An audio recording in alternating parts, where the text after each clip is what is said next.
Hello. Welcome to the another session of IoT. We have been discussing here about the cellular IoT. That means the cellular technologies like your GSM, your UMTS, LTE, or the fifth generation of your cellular technology. These are acting as a key enabler for your Internet of Things here. So we can here say that these cellular technologies have found a huge potential here to act as a backbone for your Internet of Things here. Because what we need here to have an Internet of Things is the connectivity of each and everything. So we know that if we start here from our the very first layer of your IoT architecture stack. So we have our um memory and sensor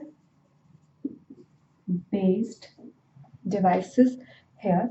So they are either connecting through the gateway, like using certain technologies like your IEEE 802.1.54, either the NFC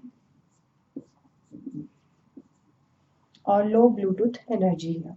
So these devices are then connected to your local area networks or your personal area networks. But we also know that some of these devices are directly connected to your wide area network or these big backbones, which are your cellular technology. Because we know that the cellular infrastructure has a huge connectivity. That means its coverage is large. So if we are connecting these smart devices to our cellular backbone, so the Internet of Things becomes a very global platform here. So now we have here the concept of narrowband cellular IoT. Now, with cellular IoT, what we want to do is that we don't want to have a certain parallel new infrastructure. That means we want to use the existing infrastructure. That means uh, we want to have a new air interface or new infrastructure which is using the existing resources of your cellular techniques here. So for that purpose, we have here the narrowband cellular IoT. That means we are using either the RF guard carriers or your LT guard carriers, or we have the deployment in your GSM RF sub carriers here. So that is your existing resource here. So this is your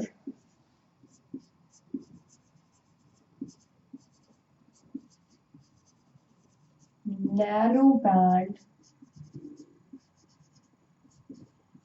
cellular IoT. That means cellular IoT here opens a new business parameter for these key technologies here. So with the help of this, we know that the cellular IoT connections will reach the cellular IoT connections will here reach to up to 7 billion by 2020. So that means if these key technologies are here acting as the backbone infrastructure for your Internet of Things, these connections are going to increase at a rapid rate. Now we're using a narrowband cellular IoT. That means here we will be having the narrowband GSM system, the narrowband LT system. Now this narrowband GSM we have studied here. Today we will see that why we're using here narrowband cellular IoT and what are and how LT carrier is here deployed in your narrowband LT systems here, because at present scenario your 4G LT system is a key technique for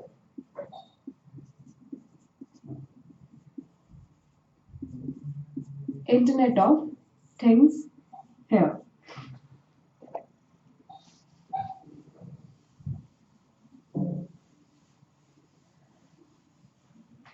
So we across come here certain problems which we have been facing in our traditional system. So narrowband cellular IoT here is covering all those aspects. That means with your narrowband cellular IoT, you have the improved coverage. Now we have started that this coverage is here improved in your GSM systems also. That has been improved here with up to 20 dB, and we have been using the blind physical layer repetition systems here. But for LT systems here, what we have is for improved coverage, we have the PST, that is your power spectral density also. So with the help of a power spectral density, this coverage has been improved here up to 20 dBs. So this, if we have the improved coverage, that also makes the narrowband cellular IoT as a prime choice for deploying your Internet of Things here. So with the improved coverage, that means we have narrowband GSM with improved coverage, narrowband UMTS or your narrowband LT systems here for your improved coverage of up to 20 dB here. So after that, second important criteria which should be met here, or what is required, that we are using a large number of sensor devices here. So long battery life is required here. So that means battery consumption is an important issue here. So for that, that indicates that the devices here mostly remains in your sleep state until the operational activity is not required. That means until a request is not required, that remains in sleep state here, which enables your power consumption factor. Moreover, we know that it also incorporates the idle state behavior. That means it has to monitor, it doesn't have to monitor always for the best cell. That means it can camp on the suitable cell also. So that means the battery there will not be drained on searching for the best cell there. And above that, it is also using your discontinuous transmission here, so which also results in the power consumption. So these criteria are here making this as a suitable technology. Third thing which we have is there, we have the less signaling. That means less signaling here simply corresponds to power saving for the devices. So that means if you have a variety of devices here and we have these interfaces, this could be your 2G, 3G or your 4G system interface here. So if you have less signaling, the power here is not drained because each and every small thing is here using this wireless embedded internet. So this power consumption becomes an important and crucial factor for your narrowband cellular IoT. Now with these techniques, we will have 100 times more connections for your narrowband cellular IoT. Either that will be deploying your narrowband GSM or either your narrowband LT systems here. Now, the fourth important factor is that this is an cost effective system. That means the deployment.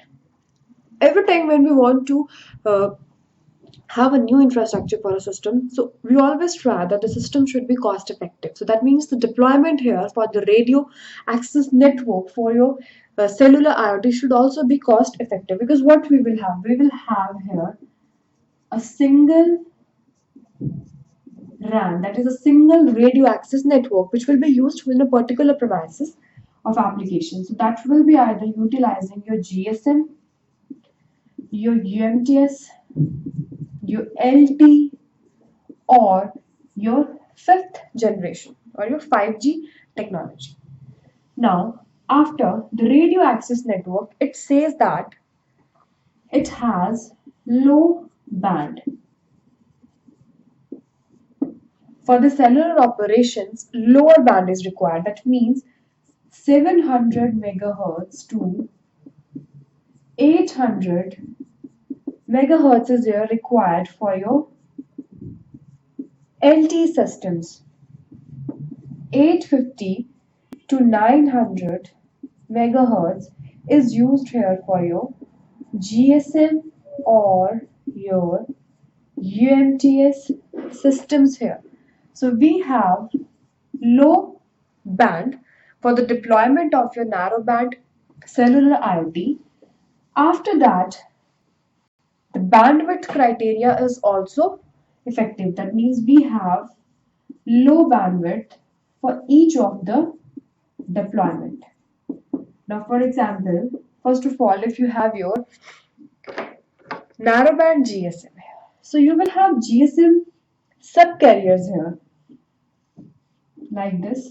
So this will be here deployed in your 2 kilohertz. So that means the bandwidth which is required here for narrowband cellular IoT is like 200 kilohertz. So that will be same here for your UMTS system also, which will be 200 kilohertz here. Similarly, this 200 kilohertz for your UMTS system. So these are the certain criteria of your cellular IoT which makes these as the best choice for your Internet of Things here. So now these are the certain key characteristics of your narrowband cellular IoT and how this solution here emerged. So this narrowband cellular IoT is basically a joint proposal of Qualcomm and Huawei. This solution was jointly proposed by these two telecom vendors here. So now what was the solution? So the solution which was proposed here for your narrowband cellular IoT was the use of, first of all, the 200 kilohertz carrier, but they said that it would be a single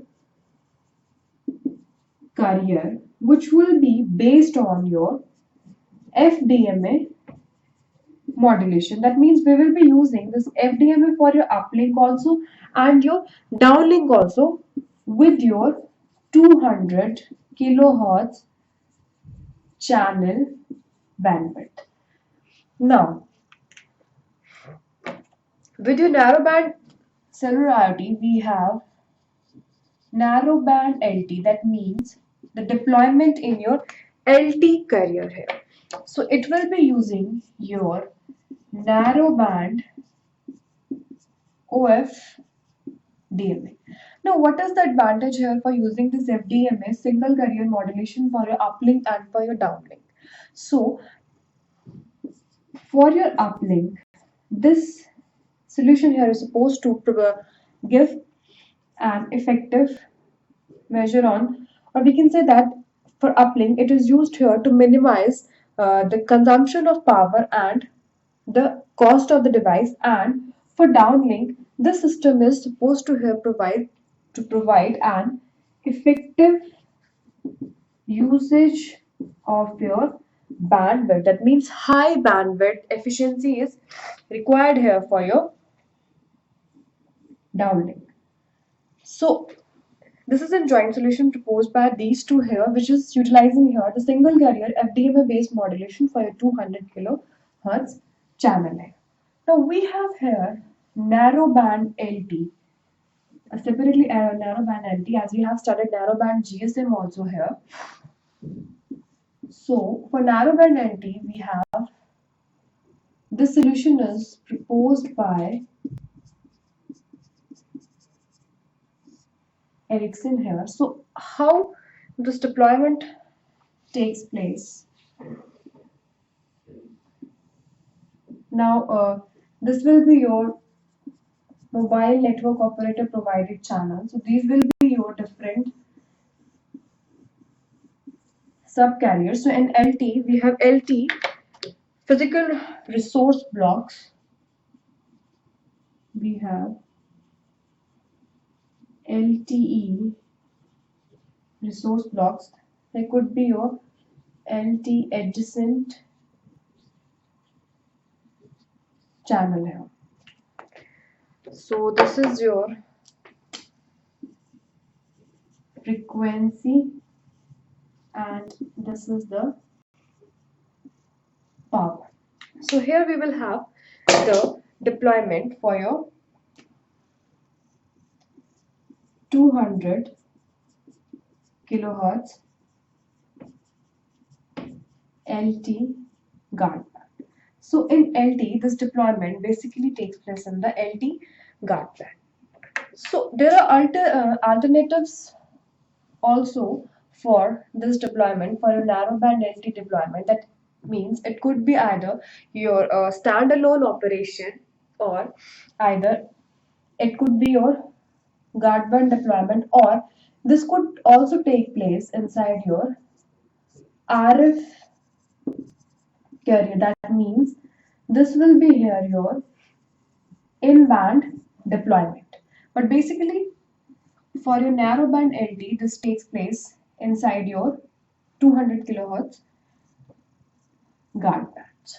So this LT is considered here at present a scenario the most important key technology for driving this IoT, because LT is also being used for MTC, that is for machine type communication. So this IoT is basically an evolution from this. If this is your, if the system is supporting here your machine type communication, so this is you're supposed to act as a background for your Internet of Things here. So here we have just studied about the narrowband cellular IoT, in which we have covered the narrowband GSM in our previous sessions, and today the narrowband LT deployment. So we will be studying more about cellular IoT in our upcoming sessions. So this is all here for today's session. Thank you so much.